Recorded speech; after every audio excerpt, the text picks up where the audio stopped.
Bulletin की। तो corona virus साल 2020 में चीन के वुहान शहर से पैदा हुआ और फिर पूरी दुनिया को अपनी चपेट में लेता गया। इस वायरस का कहर इतना बड़ा था कि पूरी दुनिया अस्त व्यस्त हो गई थी। इस वायरस के सामने दुनिया की महाशक्ति चीन, अमेरिका, यूरोप समेत सभी देश नतमस्तक हो गए और लोगों की जान नहीं बचा सके और इस वायरस ने लाखों लोगों को अपना शिकार बनाया था।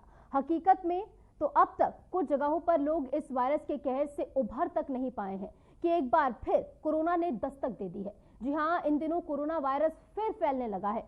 भारत में 1000 से ज्यादा इसके संक्रमित मरीज पाए गए हैं जिनका इलाज चल रहा है।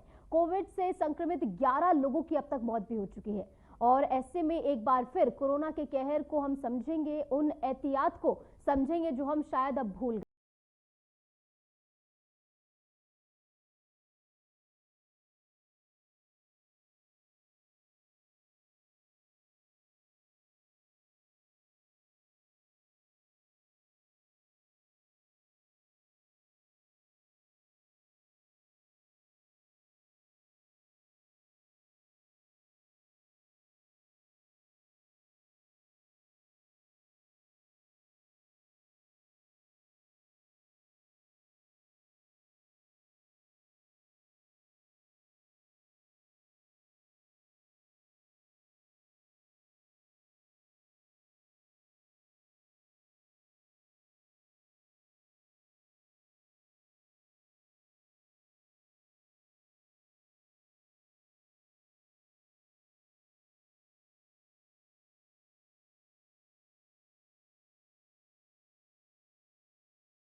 लिहाजा आपकी रोजमर्रा की लाइफस्टाइल में थोड़े से बदलाव लाकर आप वायरस से बच सकते हैं। ऐसे में जो लोग हर दिन घर से बाहर निकलते हैं, खासकर ऑफिस जाने वाले, उन्हें ज्यादा सतर्क रहने की जरूरत है। अगर आप भी घर से बाहर आते जाते हैं तो कोरोना से बचाव के तरीके फिर से एक बार याद कर लीजिए, जान लीजिए, क्योंकि जानकारी ही बचाव है। सबसे पहले आपको दूरी बनाकर रखनी है। जब भी संभव हो लोगों से कम 1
अपनी डाइट सुधारनी होगी। इसमें विटामिन सी, जिंक, प्रोटीन से भरपूर डाइट लेनी होगी, खूब सारा पानी पीना होगा और रोज एक्सरसाइज जरूर करनी होगी, खासकर लंग्स के लिए।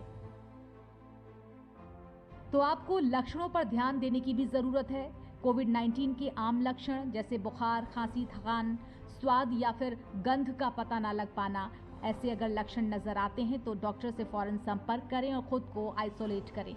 लक्षण दिखने वाले दिन से 10 दिनों तक आइसोलेशन में रहें और लक्षण दूर होने के 3 दिन बाद भी आइसोलेशन में रहें। कुल मिलाकर भारत में कोरोना एक बार फिर से डराने लगा है। देश में एक्टिव केस 1000 पार हैं और वहीं दिल्ली में देखें तो 100 से ज्यादा सक्रिय मामले सामने आए हैं। केरल में सबसे ज्यादा केस दर्ज किए गए हैं। ऐसे में कहना गलत नहीं होगा कि कोविड की वापसी ने फिर से पुरानी भयावह यादें ताजा कर दी हैं। ऑक्सीजन की किल्लत, अस्पतालों की कमी और शमशानों में भीड़। लेकिन हम आपको डरा नहीं रहे, न ही फिलहाल डरने की जरूरत है। हाँ, सतर्क रहना जरूरी है, मास्क पहनना जरूरी है, भीड़ से बचना जरूरी है और अपने स्वास्थ्य का ध्यान रखना बेहद जरूरी है। Bureau report, RNTV।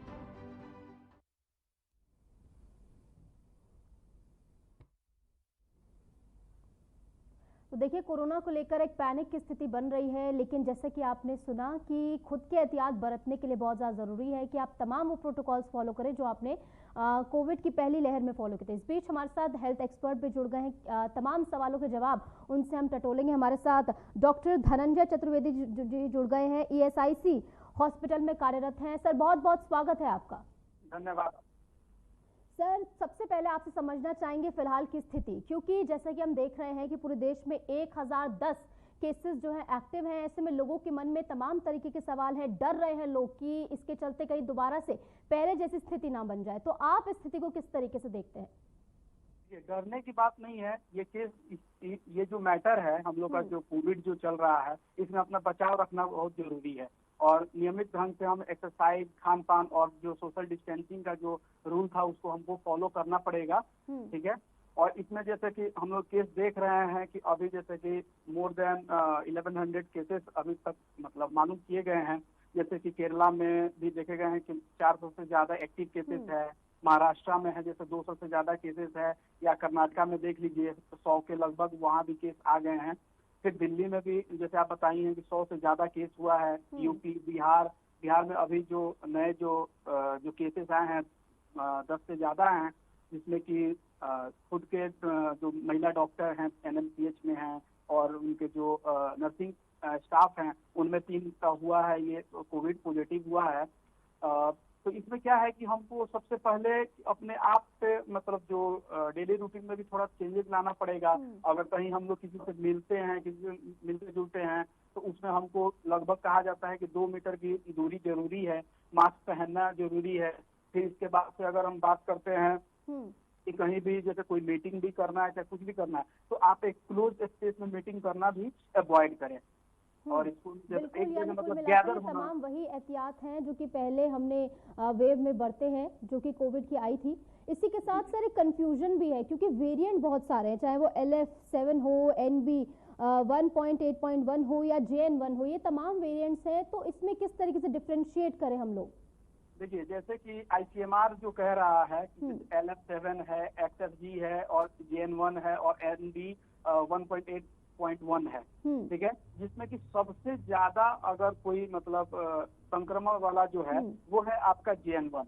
JN1 अभी ज्यादा सबसे ज्यादा स्प्रेड हो रहा है। तो क्योंकि उसमें ज्यादातर कहा जाता है कि जैसे 30 से ज्यादा म्यूटेंट है, उसमें म्यूटेशन है, तो वो ज्यादा हमको वो अभी जो स्प्रेड हो रहा है उससे अपने आप को बचाने के लिए जो मतलब पहली बार जब कोविड आया था, जैसे सोशल डिस्टेंस, ये सब चीज का हमको पालन करना पड़ेगा।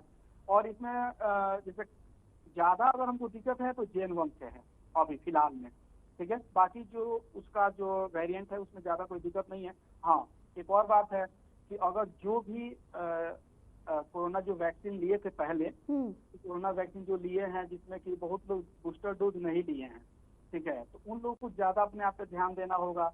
फिर इसके बाद से जो ओल्ड एज जो पेशेंट हैं, ओल्ड एज पेशेंट हो गए हैं, चाहे जो स्मोकर्स हैं, जो COPD के हैं, अस्थमा के हैं, फिर चाहे अगर हम कह सकते हैं कि किसी भी क्रोनिक डिजीज से अगर कोई अफेक्टेड है, जैसे लीवर, किडनी से संबंधित जो भी क्रोनिक डिजीज है, चाहे डायबिटीज है, अनकंट्रोल डायबिटीज है, उन लोगों को अपना बचाव रखना पड़ेगा ये JN1 वायरस से।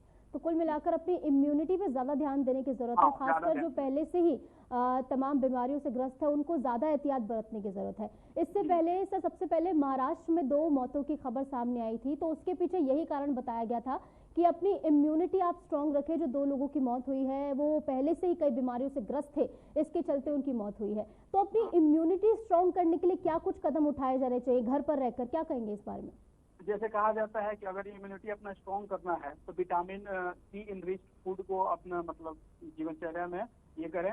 और इसके बाद विटामिन सी इनरिच जैसे कि खट्टा फल जो होता है, जैसे ऑरेंजेस हो गए, ठीक है, फिर जैसे एप्पल कर सकते हैं, गुआवा हो गया, ठीक है, कुछ मल्टीविटामिन जो है, जिंक युक्त मल्टीविटामिन है, चाहे जो भी है, खान पान में भी हम लोग पालक हो गया, चाहे मतलब विटामिन इनरिच फूड आपको लेना है जिसमें कि आपकी इम्यूनिटी थोड़ी मजबूत हो गई, जिसमें कि विटामिन सी ज्यादा होनी चाहिए।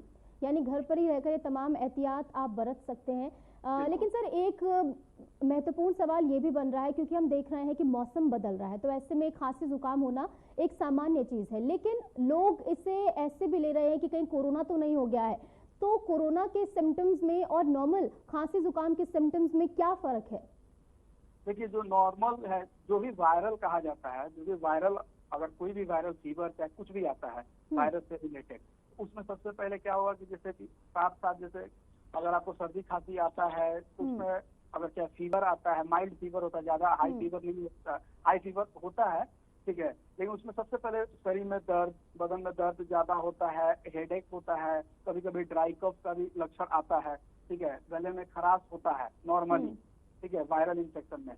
तो हर वायरल इन्फेक्शन में ऐसे ये नहीं कर सकते कि वो कोविड ही है, ठीक है, लेकिन क्या होता है कि अगर उसके साथ किसी का रिस्क फैक्टर अगर एसोसिएटेड है, जैसे कह सकते हैं कि जिसकी इम्यून सिस्टम पहले से अगर कोई कमजोर है, जैसे आप कह सकते हैं ओल्ड एज अपने आप में एक रिस्क फैक्टर है, ठीक है, कि पहले से कोई टीबी का जो दवा ले रहा है, चाहे ये जो भी आप COPD का जो दवा ले रहा है, अस्थमा का जो दवा ले रहा है, ठीक है, तो ये सब में कोविड जो है ज्यादा चांसेस रहता है, उन पे हमको ज्यादा ध्यान देना है, ठीक है। ऐसे नॉर्मल फीवर है तो ज्यादा डरने की जरूरत नहीं है, अपने आप से बचाव और सोशल डिस्टेंसिंग, ठीक है, और कहा जाता है कि घर पे ही रह के हम अपने आप को ये कर सकते हैं। ठीक है। और सर, अगर हालात बिगड़ते हैं तो फिर अपना स्वास्थ्य विभाग इसको लेकर कितना तैयार है? जैसे कि हमारे शो का नाम भी है कि भारत कितना ज्यादा इसको लेकर तैयारी कर रहा है, क्योंकि अभी स्थिति नहीं है, लेकिन आने वाले समय में खुदा न खास्ता ऐसी स्थिति बनती है तो भारत के पास टेस्टिंग के लिए क्या व्यवस्थाएं हैं और जिस तरीके से अलग से इसके इंतजाम किए जाते हैं, तो वो किस तरीके से अभी स्वास्थ्य विभाग के पास मौजूद है और कितने करने बाकी है? हाँ, जैसे देखिए, मैं अभी बिहार में हूँ, तो बिहार के हिसाब से बता रहे हैं कि जो हमारे मंगल पांडे जो हेल्थ मिनिस्टर हैं, ठीक है, और जो PMCH है हमारा यहाँ का सबसे अच्छा हॉस्पिटल जो मतलब गिना जाता है, तो PMCH में एक अलग ही वार्ड की सब तैयारी कर चुके हैं लोग, ठीक है, प्रॉपर ऑक्सीजन और ये सब जितना भी है उसमें हो रहा है अच्छे तरह से, कि अलग तरह से हम लोग जो भी कोविड पेशेंट रहेंगे उनका इलाज होगा। जैसे हमारे कॉलेज में भी ऐसा ही हो रहा है, प्रॉपर तरह से ऑक्सीजन का सप्लाई होगा, प्रॉपर तरह से जो मास्क है, PPE किट है, और सब पेशेंट को अलग तरह से आइसोलेट करके रखने का भी सब सुविधा बन रहा है, ठीक है। ठीक है, तो तैयारी तो है, लेकिन उम्मीद यही है कि ऐसी स्थिति नहीं बनेगी, क्योंकि दिल्ली में भी हमने देखा है कि 104 एक्टिव केस हाल ही में मिले हैं। CM की ओर से हालांकि कहा गया है कि कोई भी पैनिक ना हो, जो व्यवस्थाएं हैं वो पुख्ता है, लेकिन दिल्ली में राष्ट्रीय राजधानी, वहां पर व्यवस्थाएं होना लाजमी है। लेकिन जैसे कि आप बिहार का जिक्र कर रहे हैं, केरल में अब तक सबसे ज्यादा 340 केस केरल में सामने आए हैं, वही दिल्ली में जैसे कि हमने बताया 104 केस है। तो अन्य राज्यों के बारे में आप क्या कहना चाहेंगे? अन्य राज्यों में कितनी तैयारी है इसको लेकर? देखिए, जो भी अगर स्वास्थ्य से रिलेटेड जो भी बात कहें कि ठीक है, तो हर अपना जो स्टेट है वो अपना बचाव रख रहा है, उसका जो भी उनके हेल्थ मिनिस्टर हैं चाहे जो भी है, ठीक है, जो भी हेल्थ रिलेटेड जो भी ऑफिशियल्स हैं वो अपना अच्छी तरह से सुविधा और जो भी है उन लोग का जो क्या कहता है जो जारी कर रहे हैं, नोटिस जारी कर रहे हैं लोग, और प्रॉपर तरह से एडवर्टाइज कर रहे हैं लोग कि हाँ मतलब हमको अपने आप को बचाना है, तो जैसे सोशल डिस्टेंसिंग और ऑक्सीजन सप्लाई भी हॉस्पिटल में बढ़ रही है, जैसे न्यूज हमें मिल रहा है, जैसे दिल्ली में भी है, चाहे कर्नाटका में है, चाहे आप कह सकते बिहार में है, चाहे यूपी में है, राजस्थान में है, ये हर जगह अच्छे तरह से हो रहा है अभी। यानी तमाम राज्यों के अपने स्तर पर तैयारी है, और जैसे कि हम बार बार ये बात कह रहे हैं ताकि लोगों में एक पैनिक वो क्रिएट ना हो, क्योंकि लोगों के मन में ये सवाल आ रहे हैं कि क्या दूसरी वैक्सीन लगवानी पड़ेगी, क्या वापस से वही हालात बन जाएंगे कि लॉकडाउन लग जाएगा। तो इसी पर मेरा अगला सवाल रहेगा आपसे धनंजय जी। देखिए, कहीं ना कहीं इसकी संभावना हो सकती है कि वापस से लॉकडाउन लग जाए, क्योंकि तैयारी भारत की है, लेकिन कितनी % आप मान सकते हैं कि संभावना है कि आने वाले समय में लॉकडाउन तक की स्थिति बन सकती है? बिल्कुल आप कहेंगे कि शून्य है इसकी संभावना? देखिए, संभावना अगर हम कहें तो मतलब ज्यादा तो नहीं कह सकते हैं, ठीक है, लेकिन 30-70 का कह सकते हैं कि 30% संभावना है और 70% नहीं है, क्योंकि बहुत लोग क्या हुआ कि पहले जो कोविड आया उसमें वैक्सीन तो लिए हैं, जो चेंजेस जो आए हैं उस चेंजेस के चलते थोड़े मोड़े जो लोग हैं जो हाई रिस्क पे हैं उनको ज्यादा होने की चांसेस है, ठीक है। तो हम लोग इसमें अपना रह सकते हैं कि सोशल डिस्टेंसिंग का पालन करेंगे, जो हमें सरकार जो गाइडलाइन निर्धारित करती है, अगर उसको हम लोग फॉलो करेंगे तो शायद लॉकडाउन का नौबत ना आए। ठीक है धनंजय जी, जैसे कि आपने बताया है, तो कुल मिलाकर लोगों से हम यही बात कह रहे हैं कि देखिए, अभी स्थिति सामान्य है, जैसे कि केसेस बढ़ रहे हैं, लेकिन भारत इसको लेकर पूरी तरह तैयार है। कोई भी ऐसी स्थिति आने वाले समय में अगर बनती है तो उसके लिए भारत पूरी तरीके से बनी रहेगी। सर, अगर मुख्य तौर पर पूछा जाए, बिहार में इसको लेकर क्या स्थिति है? बिहार में अब तक कितने एक्टिव केसेस हैं? क्या किसी की मौत भी अब तक इसके चलते हो चुकी है? क्या कुछ पूरा अपडेट है बिहार को लेकर? 24 घंटे में बिहार में अभी तक लगभग 10 केस आए हैं, ठीक है, 10 से ज्यादा है, जिसमें कि एक महिला डॉक्टर हैं और 2 नर्सिंग स्टाफ हैं जो मतलब ज्यादा हाईलाइट में है, और कुछ रिसेंट में अभी पटना के कोई जगह है जिसका हमको नाम अभी मालूम नहीं चल रहा है, वहां पे 2-3 केसेस आए हैं, NMCH में भी आए हैं, जिनको आइसोलेट करके रखा गया है 3 पेशेंट को NMCH में। और मंगल पांडे जो हमारे स्वास्थ्य मंत्री हैं, उनका कहना है कि जो भी सिचुएशन है इससे हम लड़ने के लिए एकदम तैयार हैं, और जो भी और अपना जो उनका जो निर्धारित कर रहे हैं गाइडलाइन जो है वो सब अपने निर्धारित कर रहे हैं कि हमको ऐसे करना है, अपनी बचाव को ऐसे रखना है, तो जो हम बताएं आपको।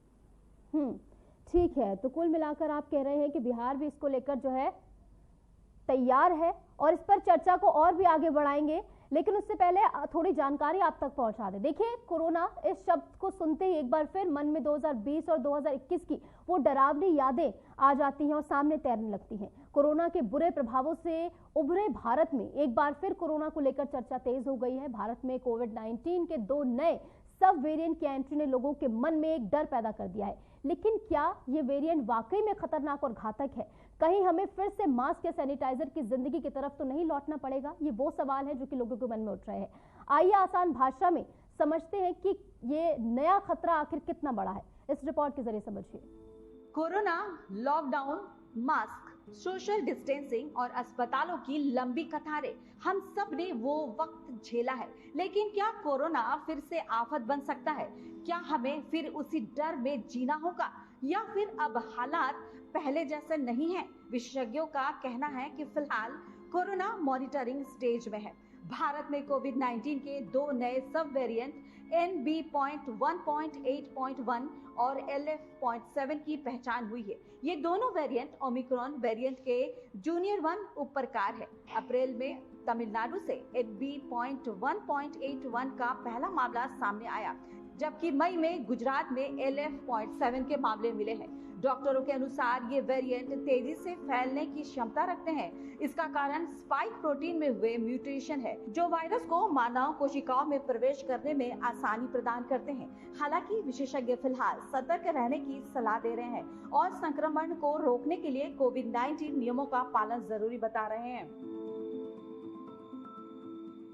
कोविड-19 को शुरू हुए अब 5 साल हो चुके हैं, लेकिन ये वायरस अब भी पूरी तरह खत्म नहीं हुआ। हर साल ये नए रूप में लौटता है। पहले डेल्टा, फिर ओमिक्रॉन और अब NB.1.81 और LF.7 जैसे वेरिएंट। इन्हीं नए वेरिएंट के बीच एक बार फिर लोगों के बीच बूस्टर डोज। तो देखिए, आपने आसान भाषा में समझा कि किस तरीके से ये खतरा बढ़ा है, लेकिन इसको लेकर भारत जो है तैयार है। इस बीच हमारे साथ हमारे तमाम गेस्ट भी जुड़े हुए हैं। धनंजय जी हमारे साथ लगातार बने हुए हैं और इस बीच एमबीबीएस डॉक्टर आरएस बेदी भी जुड़ गए। सर, बहुत बहुत स्वागत है आपका। तो सर देखिए, चर्चा हो रही है वर्तमान समय को लेकर कि किस तरीके से भारत में फिलहाल स्थिति बनी हुई है। आपसे भी एक बार समझना चाहेंगे, क्योंकि 1010 केसेस यानी 1000 से ज्यादा एक्टिव केसेस फिलहाल भारत में हैं, तो इस स्थिति को आप किस तरीके से देखते हैं? देखिए, जो हम आंकड़े हम बोल रहे हैं 1000 है या जो भी है, ये आंकड़ों का कोई मतलब नहीं है, इसलिए क्योंकि अभी टेस्टिंग जो है वो बहुत कम हुई है। तो अगर हम टेस्टिंग को बढ़ा देंगे तो ये आंकड़े जो है कई गुना ज्यादा सामने आएंगे। तो हमें ये जानना जरूरी है कि ये जो कोविड का जो ये वेव है ये शुरू हो चुकी है, ये जानना हमारे लिए बहुत जो अहम है। और अगर हम इसमें हम बात करें तो आज के स्टेज में हमें एक तो जो लोग बुजुर्ग हैं, बच्चे हैं, जिनके कोई क्रॉनिक बीमारियां हैं, कैंसर है, किडनी की प्रॉब्लम है, डायबिटीज है या और ऑटोइम्यून कोई डिसऑर्डर है, उन लोगों को इमीडिएटली जो है वो ध्यान देना पड़ेगा। और मैं ये सलाह देता हूं कि वो अपने डॉक्टर्स के पास या तो जाएं या टेलीफोन करके उनसे पूछें कि ये कोविड वेव जो आ रही है इसमें हमें क्या क्या एक्स्ट्रा जो है प्रिकॉशन लेने हैं, क्योंकि ये जो उनकी बीमारी है उनको पूरी तरह से कंट्रोल में रखना बहुत लाजिम है। आरएस बेदी जी, आपसे मेरा एक वही सवाल रहेगा कि आप कितना % मानते हैं कि एक बार फिर से पहले जैसी स्थिति बनेगी? देखिए, ये जैसे मैंने कहा कि जितनी टेस्टिंग आप बढ़ाएंगे तो ये केसेस बहुत ज्यादा। जो शुरुआती जो ये खबरें हैं उसमें ये बताया जा रहा है कि ये बहुत जल्दी फैलने वाला वायरस है, मगर बहुत ज्यादा घातक जो है ये लोगों में नहीं शायद हो। मगर जिन लोगों को मैं दोबारा ये बोलूंगा, जो बुजुर्ग है, जिनकी इम्यूनिटी लेवल किसी भी वजह से कमजोर है, उनको बहुत ध्यान रखना पड़ेगा, क्योंकि वो इसकी चपेट में आ जाएंगे और उनको जो कॉम्प्लिकेशन जो है वो होने के चांसेस बहुत ज्यादा है। बिल्कुल। और महाराष्ट्र में जो 2 मौतें हुई थी वो भी इसी कारण हुई थी कि इम्यूनिटी कोविड के बाद उनकी मौत हो गई। जैसे कि आरएस बेदी की ओर से कहा गया है कि फिलहाल टेस्टिंग जो है वो बहुत कम की जा रही है, इसलिए केसेस कम है, लेकिन अगर टेस्टिंग बढ़ाई जाएगी तो केसेस और ज्यादा बढ़ते हुए नजर आएंगे। तो बात करें टेस्टिंग की, तो अभी कितने स्तर पर की जा रही है और आने वाले दिनों के लिए क्या तैयारी है टेस्टिंग को लेकर? क्या हर अस्पताल में फिलहाल है सुविधा टेस्टिंग की? अभी तो जैसे कहा जा रहा है कि जैसे सरकार अब अलर्ट हुई है, ठीक है, तो अब नॉर्मली जो भी जितना भी हेल्थ वॉलंटियर्स हैं, चाहे जितने भी हॉस्पिटल स्टाफ हैं, उनको अब जांच जैसे हमारे हॉस्पिटल में जो जांच कराई जा रही है धीरे धीरे, और फिर जितना जांच कराया जाएगा, जैसे सर ने कहा कि जितना अगर जांच कराया जाएगा उतना हम लोग को एक्टिव मालूम चलेगा कितने मतलब केसेस बढ़े हैं या कितने क्या। भारत की तैयारी है इसको लेकर, क्या अगर वापस वैसी स्थिति बनती है तो भारत के पास पुराने जैसे हालात ना बने, इसके लिए तैयारी है कि ऑक्सीजन की पर्याप्त व्यवस्था हो? क्योंकि हमने देखा था जब पिछली बार वेव आई थी तो कई हॉस्पिटल्स में हमने देखा था कि ऑक्सीजन की व्यवस्था नहीं थी, टेस्टिंग की व्यवस्था नहीं थी, बेड्स फुल थे। तो इस बार भारत की ओर से क्या तैयारी की जा रही है? देखिए, इसमें बिल्कुल साफ बात ये है कि इस टाइम भारत में जो पिछले टाइम के हिसाब से काफी ज्यादा तैयारी जो है वो एक्स्ट्रा हुई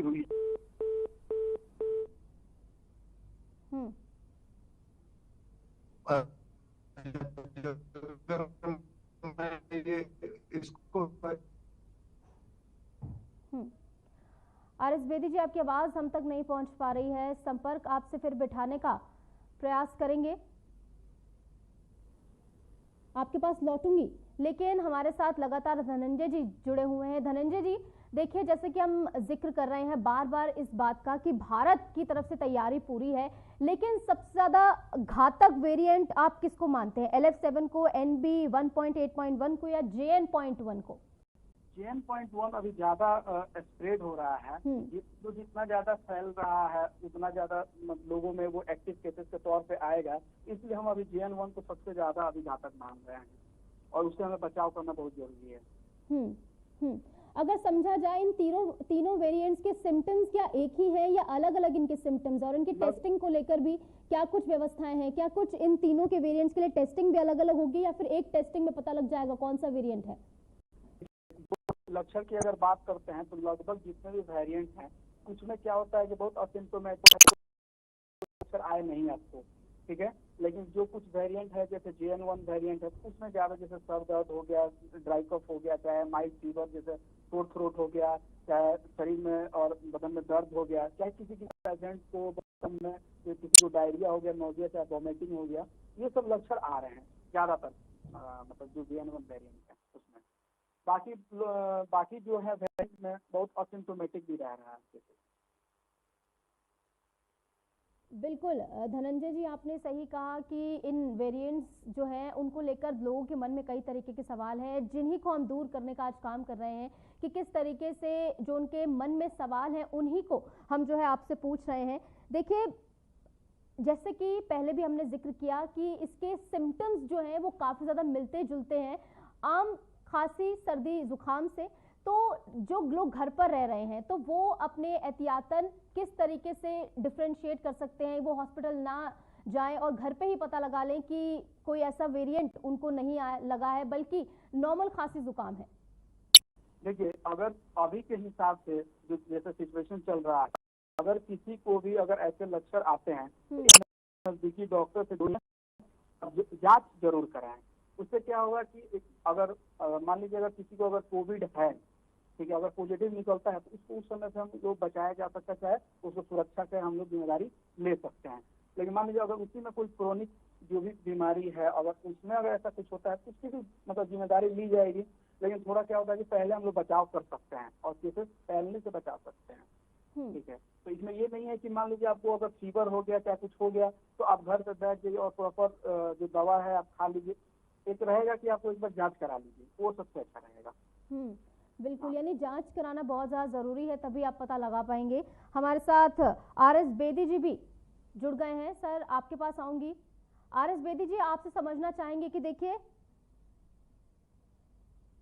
चलिए RS बेदी जी के पास शायद हमारी आवाज़ नहीं पहुंच पा रही है, एक बार फिर से उनसे जुड़ने का प्रयास करेंगे। लेकिन धनंजय जी, आपसे मेरा अगला सवाल रहेगा। देखिए, हम देख रहे हैं कि सिंगापुर, हांगकांग में हालात जो हैं वो बहुत ज़्यादा ख़राब हैं। लगभग माने कि वहाँ पर वेव की स्थिति ही बनी हुई है कि वहाँ पे कोविड की वेव है, लगातार मौतें हो रही हैं, आंकड़े वहाँ पर बढ़ रहे हैं। तो भारत के लिए क्या ऐसी स्थिति बन सकती है फर्स्ट वेव जैसी? देखिए, पॉपुलेशन वाइज अगर हम बात किया जाए तो भारत में अगर एक बार अगर केसेस बढ़ने लगेंगे तो वो बहुत ज़्यादा बढ़ सकते हैं, ठीक है। और भारत में क्या है कि हम लोग आम लोगों में भी थोड़ी सी क्या होता है लापरवाही ज्यादा होती है कि अगर कोई जैसे लक्षण आ रहा है तो वो जल्दी हॉस्पिटल नहीं जाना चाहते हैं। जैसे फर्स्ट वेव में जब आया था, कोविड आया था, तो वो बढ़ने का कारण ये था कि लोग जो भी थे, अगर किसी एक को कोविड हो रहा था, चाहे वो मानने के लिए तैयार ही नहीं थे कि हमारे कोविड है कि नहीं है।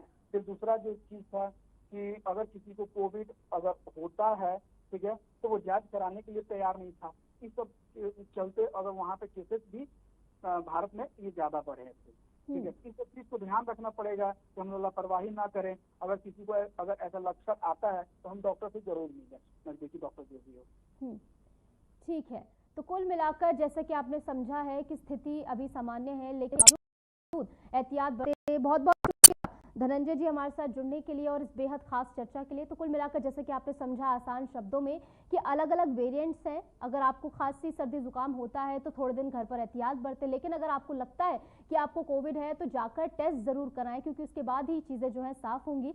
इसी के साथ पैनिक की कोई सिचुएशन नहीं है फिलहाल। अपने पर्सनल लेवल पर अगर आप एहतियात बरतेंगे तो आप खुद को सुरक्षित कर पाएंगे और आपको तमाम प्रोटोकॉल्स याद होंगे जो कि पिछली फर्स्ट वेव में हमने फॉलो किए थे कि मास्क जरूर पहने, भीड़ भाड़ वाले इलाकों में जाने से बचें और इसी के साथ अपनी इम्यूनिटी स्ट्रांग करने के लिए तमाम चीजों का सेवन करें। फिलहाल